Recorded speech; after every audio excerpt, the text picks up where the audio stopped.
من الشعب صوت صليب قوي أمي عميق عريق. هو صاح من الشعب صوت صليب قوي أمي عميق عريق. عم تستمعوا لبرنامج فن وثقافي على راديو أمواج الحرية السورية. أنا رشا مقدمة البرنامج، وليلى معدته. رح نكون معكم حتى نسلط الضوء على آخر قصص الفن والثقافي بزمن الثورة. قوي أبي عميق عريق وصاح من الشعب. تمام عزام فنان تشكيلي معروف بشغله القديم بعنوان غسيل، واللي رجع قدمه تمام بمفهوم جديد غير مفصول عن الأحداث والآلام اللي عم نعيشها، بالإضافة لأعمال أخرى بس نشوفها بتخلينا فجأة نصفن كتير ونفكر بعمق بحالة غريبة ما فينا نعبر عنها بالحكي. مرحبا تمام، كيفك؟ أهلا، كيفك أنتي؟ تمام.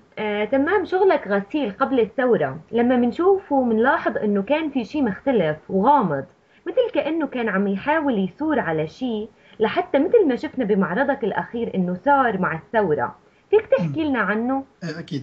هلأ هذا الشغل أنا بلشته قبل الثورة، يعني هذا الشغل هو نتاج 2 من الشغل، وصادف وصول الثورة والمعرض تقريبا بتوقيت واحد، فما كان هو مشغول مخصوص للثورة، وإنما كانت الفكرة نفسها اللي أنا عم بشتغل عنها، اللي هي البقايا والذكريات اللي بيتركوها الناس لما يتركوا بيوتهم، كانت تتقاطع مع الشيء اللي عم بيصير. يعني الناس عم تتهجر وعم تترك بيوتها، وما عم بيضل في وراهم غير هاي الذكريات المعلقة، غير بقايا القصص اللي تركوها ببيوتهم. فهذا التعبير كان، أو هاي المشاهدات كانت عم تحكي عن بقايا الناس، بقايا ذكرياتهم، أشياء المادية والمعنوية اللي تركوها ومشوا، ما بنعرف إذا رح يرجعوا لها أو لا، بس هي رح تضل علقانة يعني بالذاكرة دائما. بعد الثورة كيف شعورك تجاه فنك، وقديه كان أثر الثورة على الفن تبعك؟ هلأ بصراحة يعني تأثير الثورة ما بينحكى عنه، لأنه هو غير الشخصية كلها. ما أنا بحس اليوم إنه أنا شخص مختلف تماما. بحس إنه هدول 30 سنة اللي عشتهم قبل الثورة ما كتير بيعنوا لي. أنا هاي السنة صارت تعني لي كل شيء، ما عاد أتذكر شيء، ما عاد أتذكر أحاديث كنت أحكيها أو أشياء كنت أعملها قبل الثورة، بس عم بتذكر من 1.5 سنة لليوم شو صار معي، شو صار مع الناس، شو عم بيصير. فبحس أنه أكيد التأثير رح يكون كبير كتير وجذري، بس أنا ما كتير فيني اليوم قرر أنه شو شكل هذا التأثير. أنا بس اليوم حاسس أني عم بشتغل هاي الثورة، وما بعرف شو مدى التطوير الفني، تارك كل شيء بما يخص هذا الموضوع، وما بدي أعمل شيء غير الشيء اللي عم بعمله اليوم، اللي بدي أحكي فيه عن هاي الثورة. بس مثل ما لاحظنا انه شفنا يعني نحن تغيير بشغلك بعد الثورة. أكيد. تمام، قد ايه عم ياخد شغلك المستمر للثورة من وقتك، خصوصا مثل ما بنعرف انه في شغل تاني عم تقوم فيه بس مو حابب تحكي عنه حاليا.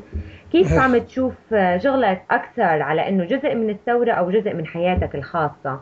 هلا اقول لك انه جزء من الثوره هسه كلمه كبيره كتير. يعني انا بالنسبه لي اي واحد على الارض هو بيشيل كل شيء، يعني ما في شيء بيتقارن بالناس اللي موجوده بالشارع ابدا ابدا ابدا، بهاي الجرأه، بهذا الاصرار على الحياه، بهاي الشجاعه اليوميه، يعني اللي ما بنحكى عنها، او ما فيني احكي قد ايه هو جزء من الثوره، بس اكيد هو جزء من حياتي 100%. هو الجزء الكامل اليوم اللي أنا أصلا ما عم بقدر غير ما ضلني عم فكر فيه دائما بشكل متواصل، من لما نفيق لننام كلياتنا مشغولين صرنا بهذا الموضوع، عم ياخد كل الوقت. بس شو الشيء الثاني الأهم؟ يعني بحس إنه ما في شيء مهم اليوم مقابل هذا الشيء اللي عم بيصير بسوريا. تمام، حاليا عم نشوف صار إنه فن جديد بسوريا، صار في فنانين جداد ونشوف لوحات جديدة، أغاني جديدة. فأنت كفنان شو رأيك بهالفن الجديد أو فن ما بعد الثورة اللي ظهر بمناطق مختلفة بسوريا ما كنا حتى نسمع فيها؟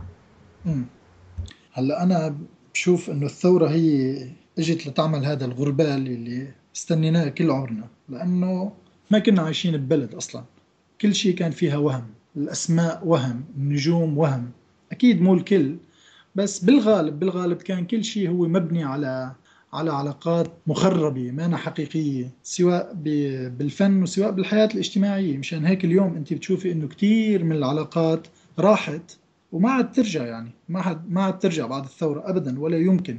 انحطت على المحك الأصيل بالحياة. ونفس الشيء بالفن، كل شيء فنون وليدة هذا الوهم رح تسقط، بالأحرى سقطت وما عاد ترجع. الثورة قدمت فن جديد، فن حقيقي أكثر، صادق أكثر، طالع من مكان أنقى بكتير من المكان اللي كان عم بيطلع منه الفن. سواء بالموسيقى، اليوم أنت صرتي عم تشوفي شو يعني موسيقى شعبية عن جد، ما عم تشوفي علي الديك والحصودي، عم تشوفي القاشوش وعم تشوفي الساروت، عم تشوفي كل هذا الصدق. هذا اللي عم بحكي لك عنه. بيضلون بيسوقوا لواحد كل الموسيقى اللي بيشتغلها بتضحك والأغاني اللي بيعملها بتضحك، وبيطلع عندك مش واحد، بيطلع عندك ملايين من الشعراء الشعبيين اللي بيوقفوا بالساحات واللي عندهم الكاريزما الحلوة واللي بيحكوا حكي بيشبه الناس وجاي من وجع الناس عن جد، مو وهم. فأكيد كل شيء تغير بعد الثورة 100%.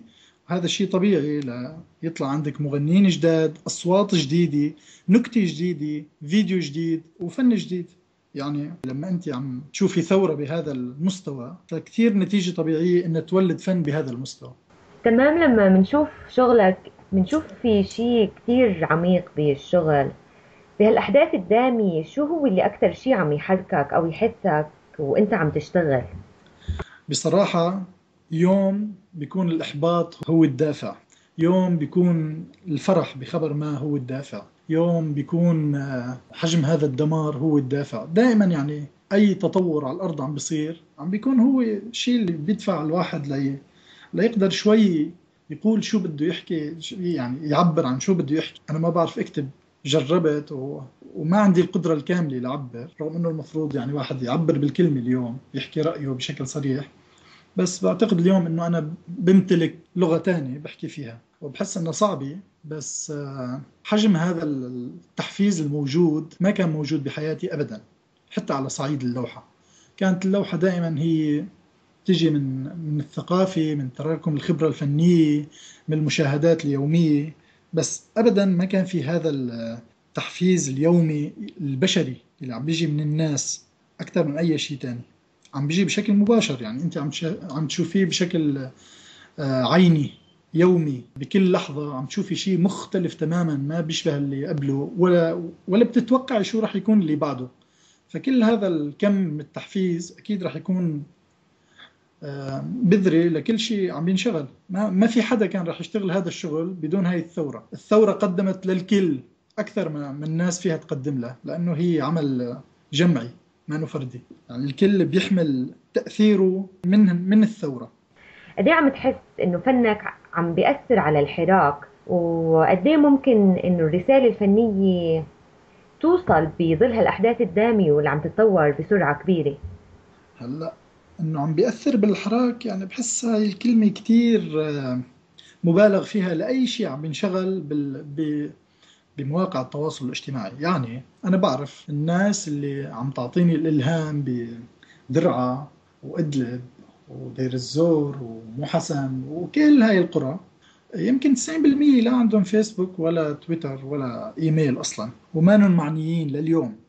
يعني هن عم بيسمعوا كل هاي الأخبار اللي عم بتدور حول سوريا وما كتير شايلينها من أرضها، يعني بالمعنى الافتراضي للكلمة. أما التأثير فهو للأسف بحسه هو تأثير شوي أناني. يعني واحد عم بيدور على حاله ضمن هذا الحراك، ضمن هذا الضياع، هو بده يحكي كلمة، بده يتركها على الأقل موقف لإله، لأنه لازم أنت تحكي اليوم، لازم تحكي، لازم ترضي حالك، لازم ما تندمي بعدين. تشوفي أنت اليوم وين وقفتي، ما كنتي بمكان غير اللي بدك إياه، وقدرتي تقنعي نفسك أنه أنت حكيتي كلمة، حتى لو بس أنت اللي سمعتيها بينك وبين حالك. وبالتالي ما بعتقد أنه هذا الكم يعني من الشيء الافتراضي بيأثر بالحراك، لأنه كمان لو اجتمعت كل شيء في صفحات لتوقف هاي الثورة ما رح توقف، هي ماشي، نحن اللي عم نلحقها. تمام. كيف الفن بهالفترة ممكن انه ينقذ الجزء الانساني فينا بوقت مثل هالوقت بسوريا؟ يعني اللي ما أنقذ إنسانيته لحاله ما في شيء بينقذ اليوم، لا الفن ولا غيره. يعني اليوم اللي عم بشوف كل هذا الدم كل يوم ومصر انه يكون بعيد عن كل هذا الشيء وانه ما يشوف، ما فيك تنقذيه لا بغناي ولا بلوحة ولا بكلمة، ما عاد فيك تنقذيه. بس الفن اليوم بيجي ليوصل رسالة أوسع. يعني أنت لما تجمعي كل هاي الفنون اللي عم تطلع اليوم من سوريا، أكيد خلت كل العالم تسمع بسوريا، سواء بالكلمة للناس اللي عم تكتب مقالة، وسواء بالصورة للكم الكبير اللي طلع من الفوتوغراف اليوم من سوريا، واللي كتير شيء يعني مذهل وسينمائي وما كان موجود حتى على صعيد محترفين فوتوغراف بسوريا. ما كان هذا الشكل من الفوتوغراف موجود أبدا. إذا بدك تحكي عن صعيد اللوحة اليوم، الفن السوري الجديد تخلى عن كل التسميات تبعها. يعني مقولة إنه آباء الفن السوري أو رواد الفن السوري، ما عاد في رواد وما عاد في آباء. اليوم في فن عم يخلق، في بلد اليوم عم تخلق، عم يخلق معها فن.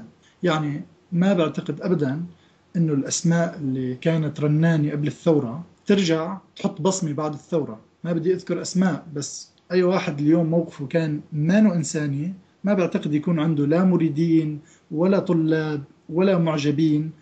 فأكيد الفن بيوصل رسالة واسعة، بس ما بيغير بالناس اللي ما بدها تتغير. وأكيد اللي وصل كمان هاي الثورة، اللي وصل شكله اللي عم نحكي من الأول، إنه هي حملت جواتها كل هاي الفنون، واللي وصلت للكرة الأرضية كلها عن طريق الأشكال المختلفة لفنها، واللي كان في منها الشيء الكوميدي الساخر إذا نحكي عن الثورة الصينية أو المغسل.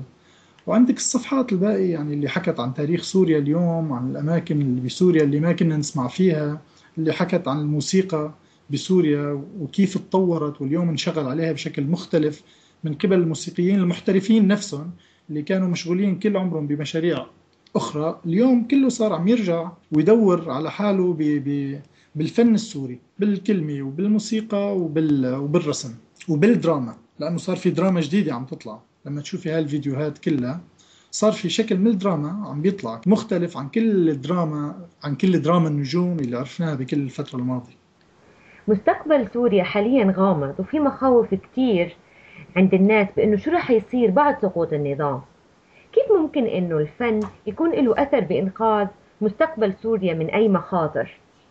هلا أول شيء الكل بيحكي إنه مستقبل سوريا غامض، وأساس هو كان في مستقبل، هو ما كان في سوريا أصلا. يعني لنخاف من هذا المستقبل. أنا بحس إنه هذا الشكل من المخاوف انفرض علينا بكل هاي السنوات الماضية. في مخاوف مثل أي مخاوف كانت موجودة، ما نحن كنا نخاف، أهلنا كانوا يخافوا علينا من المستقبل، نحن عم نخاف على أولادنا من المستقبل. قضينا حياتنا كلها بس خايفين من المستقبل، لأنه ما عنا جنس الأمان. هذا الأمان الحقيقي، مو الأمان اللي نضحك علينا فيه إنه في أمان وفي أمان وبتطلع بالليل وبتفوت الصبح. مو هذا الأمان أبدا. المخاوف كنا عايشين فيها. الشيء الوحيد اللي تغير بسوريا هو إنه الخوف راح، ولا القمع نفسه، لا مو نفسه، زاد أضعاف مضاعفة. الشيء الوحيد اللي تغير إنه الخوف راح، رغم كل هذا الكم من القمع والقتل والترهيب. الشيء الوحيد اللي تغير هو الخوف. ولما الخوف يروح، أنا بعتقد ما في خوف على المستقبل. ما عم بحكي حكي، في نوع من التفاؤل بقدر ما عم ارجع وشوف كيف عشنا حياتنا كلها، عشناها بلا هدف، بلا طموح، إحباط كامل. كنا عايشينه متأقلمين معه، ما بنعرف عن شو عم نعمل ولا عشان عم ندور ولا ليش موجودين هون. إلي واحد سوري ما كان حلمه يسافر.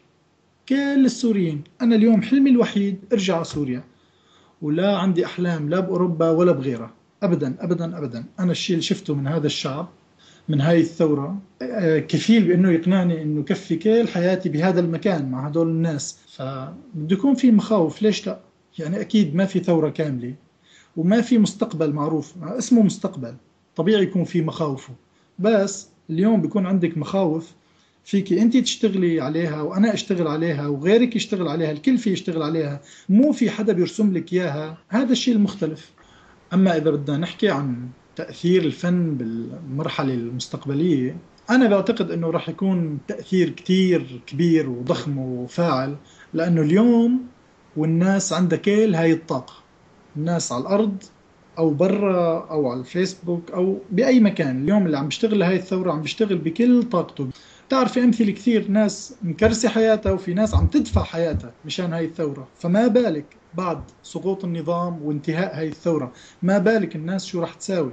أنا بعتقد أنه رح تساوي معجزات مثل اللي عم تنصنع وأكتر، لأنه رح يكون عندك مساحة أكبر، حوار أكبر بكتير، بشر حقيقيين أكتر. هذا كله بيفسح المجال للفنون لتظهر بالشكل يلي بيليق فيها، بالشكل الحقيقي، بدون اضطهاد، بدون قوالب، بدون قواعد، بدون ما يكون في لا منغصات ولا آباء ولا ناس تحط قوانين ايه ولا. بده يكون في متاعب الفترة القادمة فقط لا أكثر، واللي كل واحد بحلها بطريقته. رح يكون في منظومة مختلفة تماما. أنا بحب أنه نشتغلها أكثر من نخاف منها. أنا مع فكرة الاستعداد أكثر بكتير من فكرة أنه أنا خايف من المستقبل. لا، أنا مستعد للمستقبل، ماني خايف منه. مثل ما كلنا بنعرف انه الثورة بسوريا ثورة شعب، ثورة طالعة من كل الاماكن بسوريا. فقد ايه عم تحس انه الفن عم يظهر هذا الشيء؟ نحن عم نحكي انه هي ثورة شعبية من كل انحاء سوريا. فالفن اللي بدها تنتج عنه بالدرجة الاولى بده ينتج عنه فن شعبي. واللي فاجأ العالم كله، شو لكان كفر نبل ما انه فن شعبي؟ شو الاغاني تبع الساحات ما أنا فن شعبي؟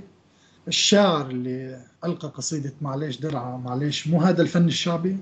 أصلا النتاج الفني اللي ظهر بالدرجة الأولى هو النتاج الشعبي. كان الحامل هو للفن اللي بنحكي شوي إنه نخبوي أو أكثر اتساعا من الفن الشعبي على النطاق العالمي. بس داخليا الفن اللي حمل الثورة كلها هو الفن الشعبي، اللي طلع من كل مكان طلعت فيه الثورة، من الأرمات اللي انكتبت، من النصوص اللي انحطت، من البالونات، من الدراما، من التصوير، الفيديو والفوتوغراف. عم ضلني كرر لك كلمة دراما لأنه صار مشغول أكتر من شغلة إنه فيها تمثيل، سواء بحمص سواء بريف إدلب، اللي كلها هي نوع جديد من الدراما. هو فعلا فن شعبي بس المستوى تبعه مستوى كتير عالي، وإن كان مشغول بأدوات بدائية، ولكن بكل هاي الأدوات هو قادر يوصل رسالة كتير عالية المستوى، فيها نكتة عالية المستوى، يعني فيها فهم، حتى الفهم سياسي كتير عميق، بيعلمك شو عم بيصير أكتر ما أنت بتحللي بكتير. يعني هو بيجي